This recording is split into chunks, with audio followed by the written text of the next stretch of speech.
Siemens Gamesak Comisiones Obreras eta UGT-rekin lorturiko akordioa salatu du LAB sindikatuak. Iturengo inauterietan kazetariei eginiko erasoak salatu dituzte. Nafarroako gobernuak 4,9 milioi euro inbertituko ditu Nazional 121 errepidean dauden Belate eta Almandozko tunelak Europako araudira egokitzeko.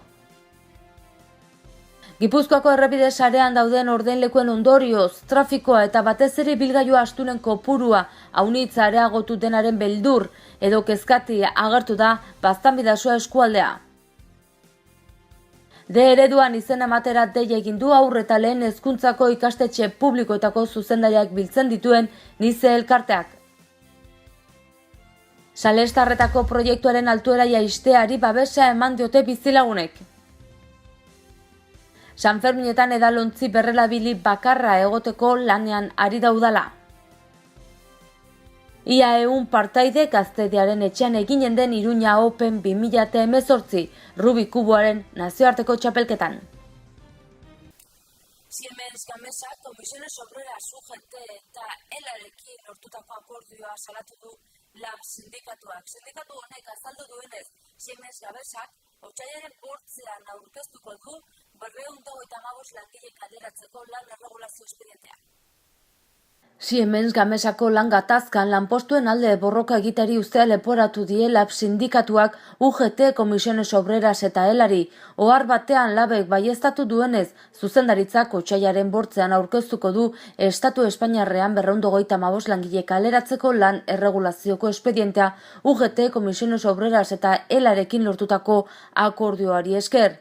Guztira 400 lanpostu kolokan daudela salatu du LABek. LABen esanetan Siemens Gamesak enplegua suntsitzen eta lan baldintzen kontrako erasoak egiten jarraituko duela erakusten du. Egoera horren aurrean, bide posible bakarra enplegua defendatzea eta plan industriala aurkeztea dela nabarmendu du. UGT, Comisiones Obreras eta ELA sindikatuek lanpostuen defentsa egitari uko egin diotela uste du, LABek ildo horretan enplegua defendatzeko eskatu die 3 sindikatuei.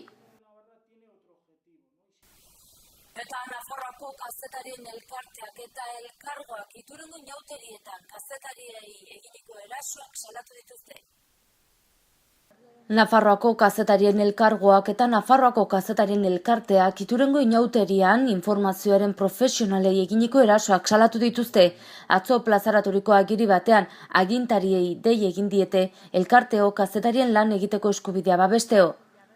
Elkarteen arabera kazetariek erasoak, irainak eta mehatxuak jaso zituzten, besteak beste ETBko, Navarra Telebizioneko eta prentsa idatziko kazetariak izan ziren biktimak salaketak dionez. ETBko galangile baten kamera jo zuen mozorroturiko batek, erasoak beste hainbat herritako inauterietan ere gertatzen direla salatu dute eta iaz sorturiko ikamikarekin lotu dute. Elkarte animalistek salatu zuten hildako animaliak erabili zituztela inauterietan kazetariek harturiko irudiak ikusi ondoren. Astelenean hainbat mezu jarri zituzten Iturenen. Errespetatu gure inauteriak argazkilariak debekatuta kanpora, pribatua prohibitua dago fotografiak eta kamerak ibiltzea. Eta Nafarroako gobernuak bertzalde 4,9 milioi euro inbertituko ditu Nazional 121 errepidean dauden Belate eta Almandozko tunelak Europako araudira egokitzeko. Horren ondorioz, 7 hilabetez itxita egonen dira. Nafarroako gobernuak urtarriaren 31ko bilkuran Belateko eta Almandozko tuneletan Nazional 121 errepidean egokitzapenak egitea onartu zuen. Bertzeak bertze larrialdietarako 2 bazterbide, likido toxikoendako drainatze sistema eta suteak jasateko moduko kableak paratu nahi dituzte. Maiatzean aste aurre ikusten dute eta lan horiek guztiak egiteko gehienez ere 7 hilabete izanen dituzte.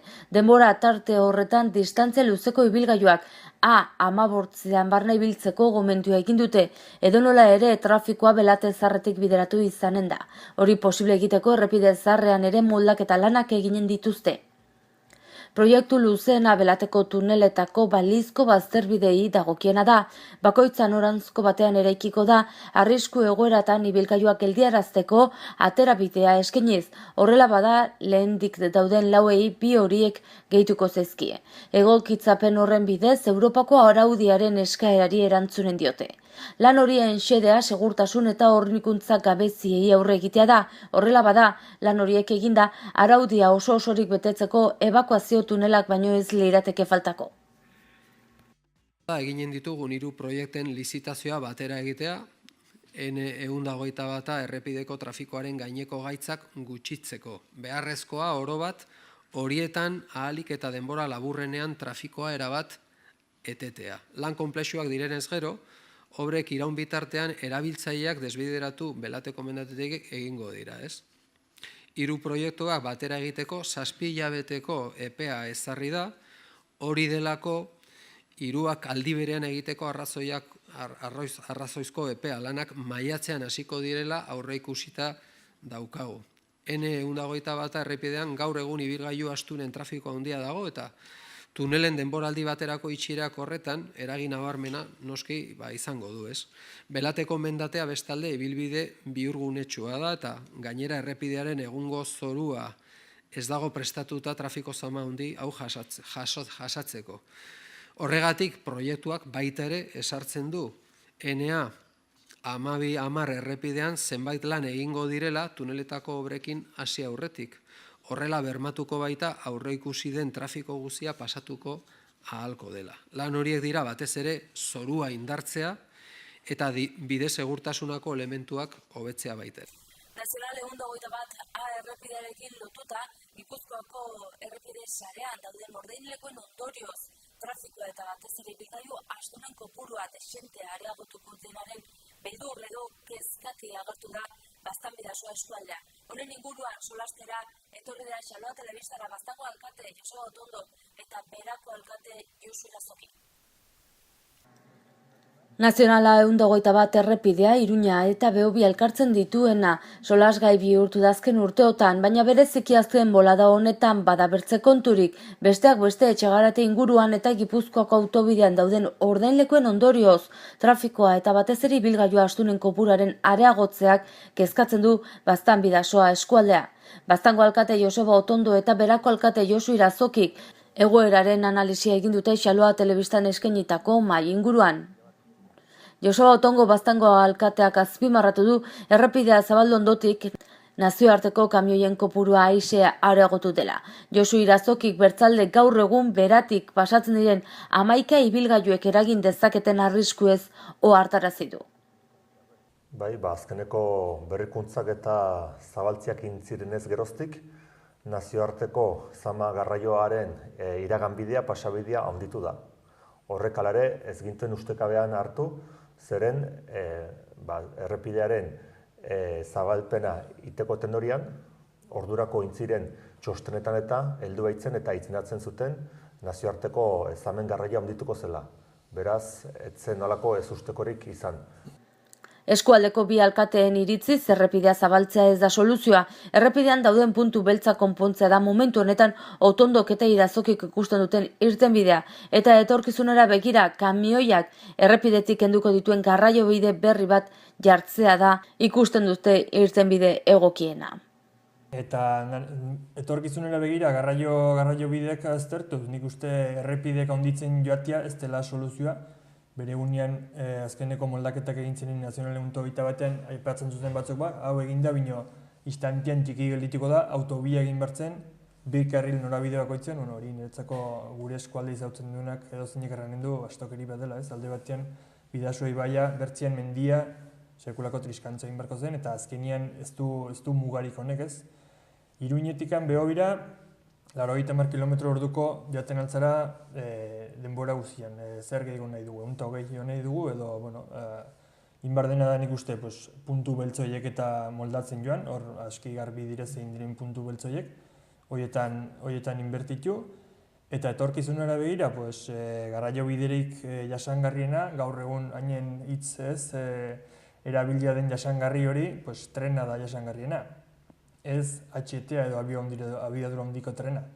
horrek azkenian laukato ibiliko ditu eratunat, ez dago merkantzientzako edo kamioiak errepidetik kentzeko prestatua.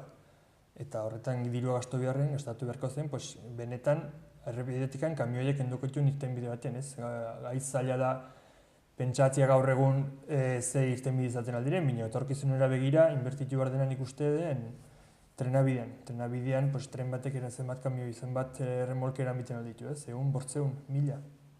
Antolatu hori nola ere eta bilatu moduak kamioiak errepidetik entzeko. Bai, nik uste estatistikeko ibera erakusten duten, hor gertatzen diren istripuak horren erakusgarri dira, eta horrekin ezkara duz berria erraten nahi. Zoritxarrez, maiz, errepide tarte hoi, prentxan agertzen da, hor gertatzen diren istripuengatik. Eta arriskutsua da, arriskua ematen da, istripua gertatzen dire, eta hor dago arrisku objetio bat.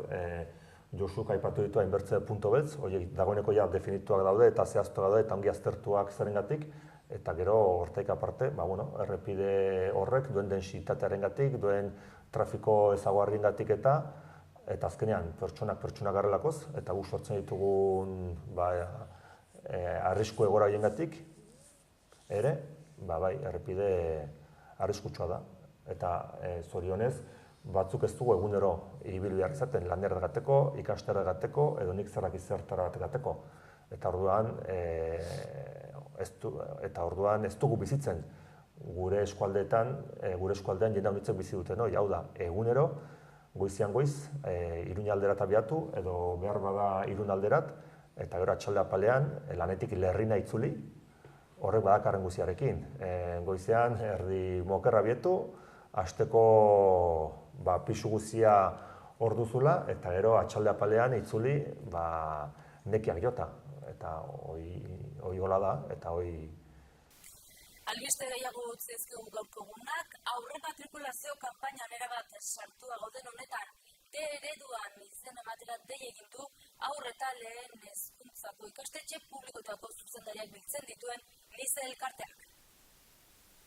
Otsailaren 1-tik 7 zabalik egonen da aurrematrikulazio epea eta ingurumari horretan Nafarroako familia guztiei ereduko eskola publikora jotzeko gonbita luzatu die haur eta lehen hezkuntzako ikastetxe publikotako zuzendariak biltzen dituen Nize elkarteak. Nize elkartearen izenean gaude hemen. Nize elkarteak Nafarroako ereduko 70 bat haur eta lehen hezkuntzako ikastetxe publikotako zuzendariak biltzen ditu.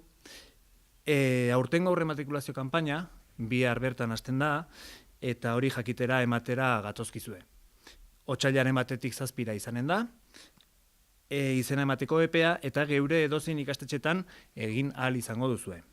Joan den urtean, ereduan ikasi eta eskuratutako pasaporte horrek munduan barna euren ibilbide profesionala garatzeko aukera izan duten ikasleen testigantza jaso genituen, eta aurten geurera jarri nahi izan dugu begira. Gure auzoetara, herrietara, kaleetara. Bertatik bertara bai ditugu ondo-ondoan, euskarazko, eredu publikoan, ikasitako hainbat eta hainbat pertsona. Dendariak, erizainak, kazetariak, garraiolariak, albaitariak, entrenatzaileak. Auzo eta herri bakoitzean ikusi ahal izango zenituzten jada tokian tokiko pertsona ezagun horiek. Aurtengo honetan hori azpimarratu nahi izan baitugu gero kanpainan. Gertukoak gara, bertakoak, etxe ondoan ditugun eskola horiek. Leku bakoitzeko errealitatea ezin hobe ezagutzen dituzten ikastetxeak eta bertako beharrei erantzun egokiena ematen dietena.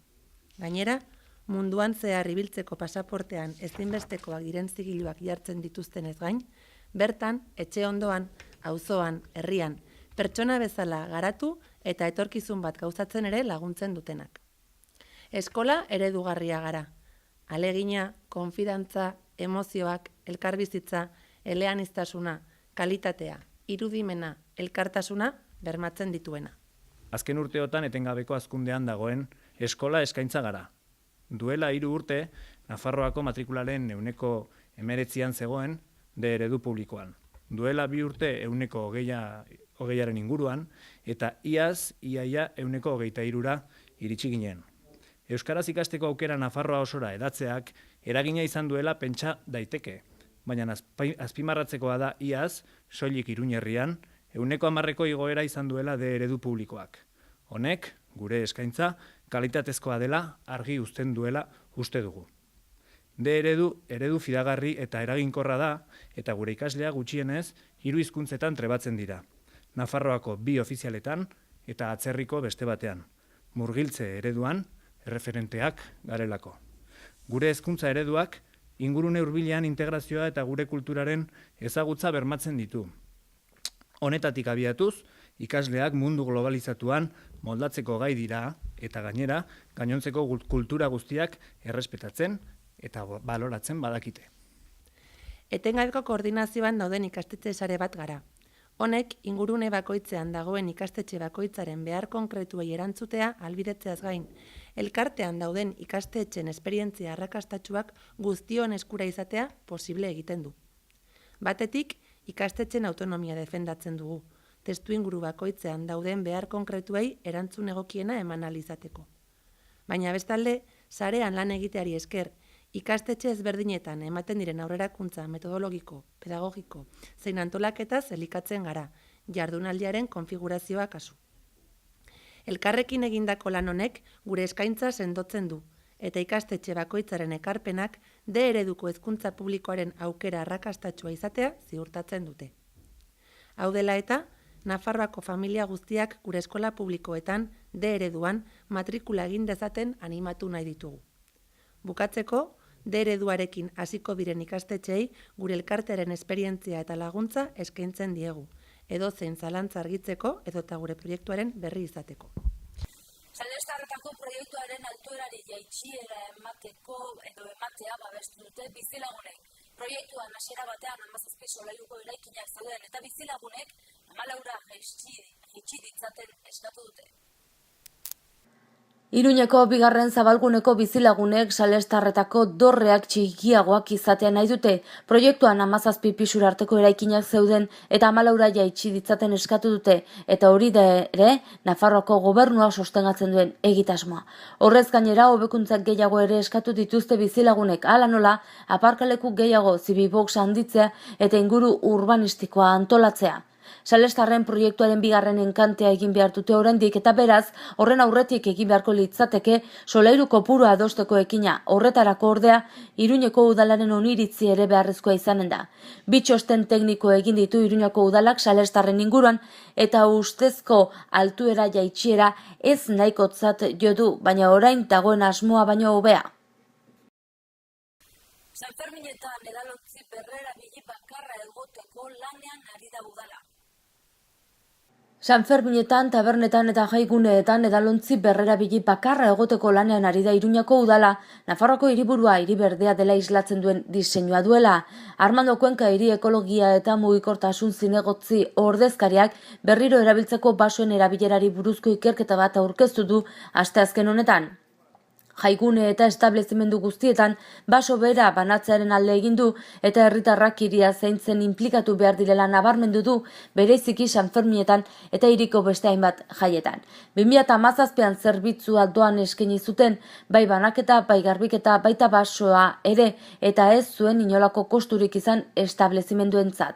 Urte honetarako aurkeztutako sistemarekin harreman ekonomiko orekatzea dute helburu eta inplikatuta dauden 3 aldeei kudeaketaren onurak banatzeko garaian sistemaren parte egitea, udalari, enpresa kudeatzaileari eta establezimenduei.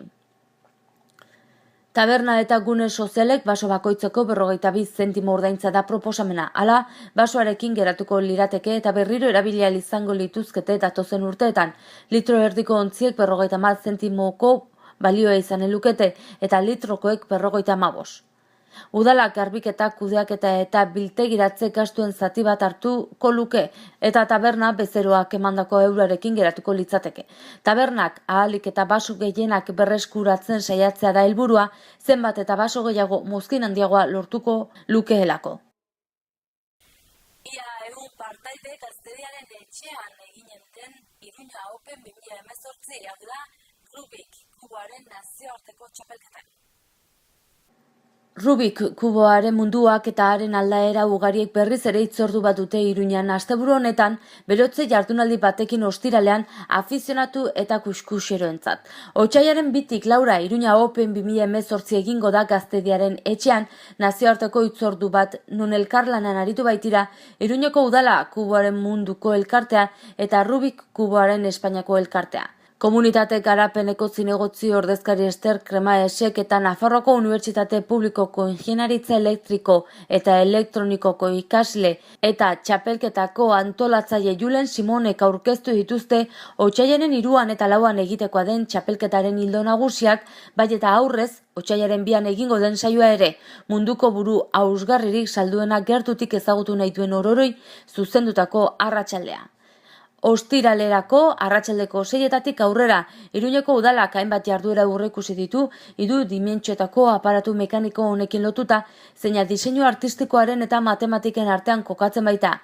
Hainbat kontinente eta hamarkadatan garatu diren puzzlearen modalitate ezberdinen erakusketa bat, munduko jokalaririk onenen saioen bideoproiekzioa eta Rubikean trebatzen hasteko 7 urratsetako lantegi bat Alexander Olletaren eta Alberto Pérez de Radaren eskutik. Kuboaren 2 artista horiek Julio Perugorria eta Julen Simonekin batera erakustaldi bat egingo dute ostiralean bertan Gaztediaren etxean. Simonek 2x2 kuboaren munduko onenak aurkezpenean azpimarratu du txapelketan 13 modalitate izango direla eta izena eman dutenei gogorarazi die jokalari bakoitzak zein modalitatetan lehiatu eta puzzle horiek ekarri beharko dituena. Kontuan izan da edozein marka eta modelo onartuko dela, baldin eta araudian espresuki debekatuta ez badago. Eskainitako 100 lekuetatik 4 besterik ez ziren libre geratzen, baten bat azken orduan animatzen bada. Aurreko edizioan, 2017ko apirilean, 65 lagunek hartu zuten parte. Herritarre txapelketako txanda guztiak ikusteko parada izango dute Gaztediaren etxean larunbateko goizeko 9etatik igandeko eguerdiko ordu batak arte. Elurra 400 metrotan bota dezake gaur egunak aurrera joan ala, gobernuak arreta eskatu du batez ere errepideetan. Goazen orain eguraldiaren iragarpena zein den ikustera.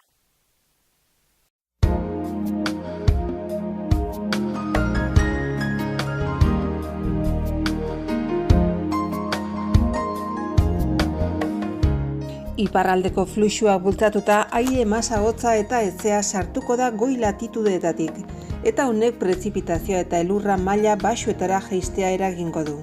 Zaparradak non nahi eta noiz nahi botako ditu. Kantauri isurialdean zaparradak bata bestearen atzetik etorriko dira eta mardulagoak izango dira.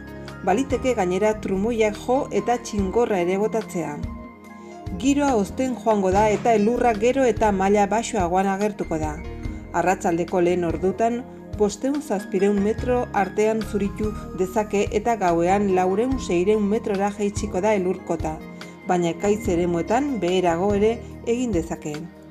Ipar-mendebaldeko haize zitala batez ere kostaldean eta Ebro ibarrean. Eguneko temperatura maksimoak goizean neurtuko dira eta 10 graduren azpitik geratuko dira. Ostiralean eguraldiak negukoa izaten jarraituko du. Prezipitazioa ez du ostegunean bezain ugari eta sarri egingo eta arratsaldetik aurrera atertzera egingo du. Mediterraneo isurialdean nabarmen gainera. Hori bai, elurkota ez da apenas igoko. Goizaldean 300-400 metrora egongo da. Goizetik aurrera zertxobait gorago 500-600 metro inguruan ziurrenik arratsaldean. Haizeak ahultzera egingo du apur bat, iparraldeko ibiliko da, bolada gogor batzukin ohiko tokitan. Temperatura gutxi jaitsiko da eta zenbait lekutan izotza botako du. Otsaiak bat gaur, goazen egunak utzi dizkigun lerroburuak errepasatzera.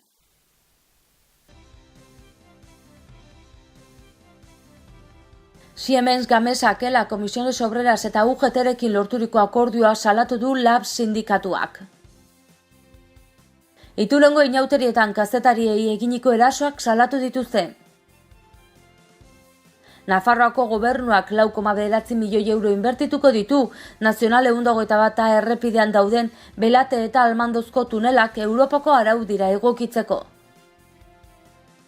Gipuzkoako errepide sarean dauden ordainlekuen ondorioz, trafikoa eta batez ere ibilgailu astunen kopurua aunitza areagotu denaren beldur edo kezkati agertu da Baztan Bidasoa eskualdea. D ereduan izena ematera deia egin du haur eta lehen hezkuntzako ikastetxe publikoetako zuzendariak biltzen dituen Nize elkarteak.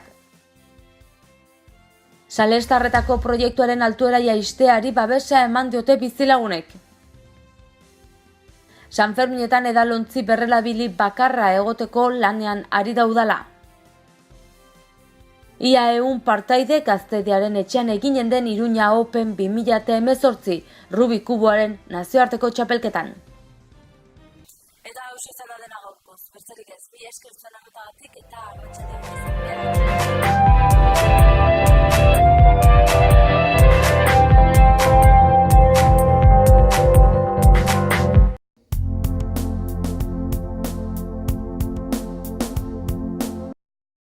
Errenta aitorpena. Hasi da aurrez aurre errenta aitorpena egiteko epea. Ekainaren 23 bitartean arretarako guneetan aurkez dezakezu ala aurrez hitzordua eskatuta Nafarroako Ogasuneko bulegoetan. Orain gainera, zeure ekarpenak zehazki nora joanen diren ikus dezakezu aurrekontua.nafarroa.eus gunean sartuta. Ekarpenez eraikitako etorkizuna. Nafarroako Gobernua. Gobierno de Navarra. Gorritxon atsedenerako sistema hoberenak eta loaldi egoki batendako beharrezkoak diren produktuak aurkituko dituzu. 40 urte daramatzagu punta-puntako materialak eta marka hoberenak bezeroaren eskura jartzen. Deskansatzeko sistemetan aditua gara, sofak, koltsoiak, somierrak. Hurbildu eta eskuzabali jasoko zaitugu. Iruña, Gorritxo. Erratzun kanpin Baztan oporretan deskansatzeko eta ongi pasatzeko 4 izarretako kanpina. Ingurune zoragarrian eta lasaian. Hondarribi eta Donibane Loitzuneko hondartzetatik 3 ordu laurden eskasera, Baztan kanpina. 100 metro kuadroko 150 partzel esiak eta itzalarekin, argindarra eta ura zornitutakoak. Heldu eta umentzako 2 igerileku, jolastoki, ostatu, jatetxe, supermerkatu, padel pista, squash, petaka eta ping-pong. Mediku zerbitzu 150 metrotara erratzu herrian bertan. Erratzun Baztango bihotzean Baztan kanpina.